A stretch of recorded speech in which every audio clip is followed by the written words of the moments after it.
ప్రభుత్వం ఏదన్నా మినిస్టర్లు ఎవరున్నా అయిపోతుందనే కామెంట్లే చేస్తున్నారు. గతంలో దేవినేని ఉమ గారు ఉన్నప్పుడు కూడా 2018 కల్లా పోలవరం కంప్లీట్ అయిపోతుందనే కామెంటే చేశారు. ఆ తర్వాత 19లో మళ్ళీ ప్రభుత్వం మారింది. ముందు వచ్చినటువంటి అనిల్ కుమార్ గారు 21 కల్లా పూర్తి చేస్తామన్నారు. 18కి అవుతుందని ఎప్పుడు అనలేదు. దేవినేని గారు చెప్పారు కదా గతంలో. 18 అని చెప్పాల, అతను 20కి ఇస్తామని చెప్పాడు. వీళ్ళు కుదిరితే 19 లేదంటే 20 అన్నాడు.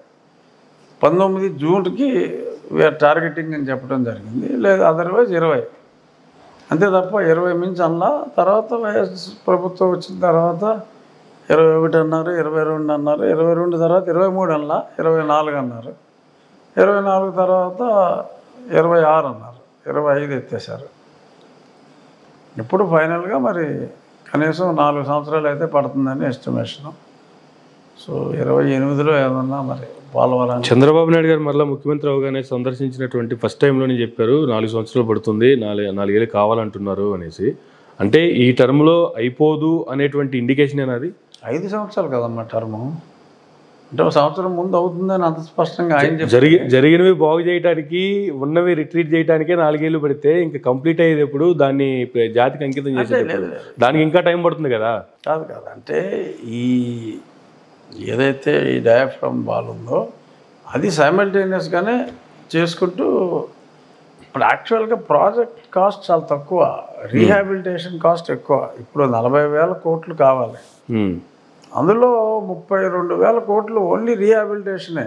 ఫుల్ హైట్కి స్టోరేజ్ చేయాలంటే 45 మీటర్ లెవెల్కి స్టోరేజ్ ఉండాలి అంటే సెకండ్ ఫేజ్ ఆఫ్ రీహాబిలిటేషన్ కూడా కంప్లీట్ అవ్వాలి.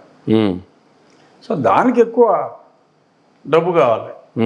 ప్రైసెస్ అన్నీ పెరిగిపోయినాయి కాబట్టి మార్కెట్ రేట్ మీద 3 times ఇవ్వాలి అని కాంగ్రెస్ లాస్ట్ స్టేజ్లో వచ్చినాయి రూల్స్.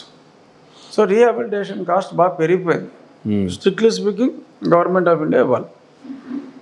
ఓకే, ఆ ప్రాజెక్ట్ మొత్తం వాళ్ళే టేకప్ చేయాలి.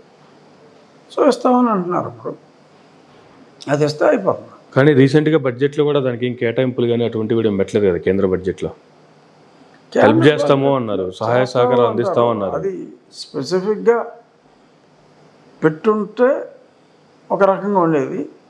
పెట్టినందువల్ల ప్రమాదం ఏం లేదు. Still they can allocate. Mention చేశారు కాబట్టి చాలు. బట్ స్పెసిఫిక్గా ఎంత అని అంటే ఏ సంవత్సరానికి ఎంత అనేది ఉండాలి కదా. ఎంత అవసరం అనే దాని మీద సో కొంత కన్ఫ్యూజన్ ఉంది. రీహాబిలిటేషన్ కాస్ట్ మొత్తం వాళ్ళు ఇస్తారా లేదా అన్న దాని మీద కూడా స్పష్టత అయితే లేదు. ఇంకా కాస్త అస్పష్టత అయితే ఉంది. అది అక్కడ కూర్చొని సార్ట్అవుట్ చేసుకోవాలి. అదేంటంటే 1-on-1 అక్కడ సీఎం గారు, ఆ concern minister or PM and CM they will have to take special interest. ఏదో మాట్లాడుకున్నామా వచ్చామా అన్నట్టు కాకుండా అది కొంచెం we have to have some good plan. ఏంటి రీహాబిలిటేషను మీరు ఇవ్వాలి, ఇస్తున్నారా లేదా అని తేల్చుకోవాలి. ఇలాగా ఇన్ని సంవత్సరాలు దాని మీద క్లారిటీ లేకపోవడం అనేది సముచితం కాదు. బట్ క్లారిటీ వచ్చేస్తుంది అనుకుంటున్నాను ఇప్పుడు. ఎందుకంటే సంకీర్ణ ప్రభుత్వం ఉంది కాబట్టి డెఫినెట్గా క్లారిటీ వస్తే వస్తుంది. ఓకే.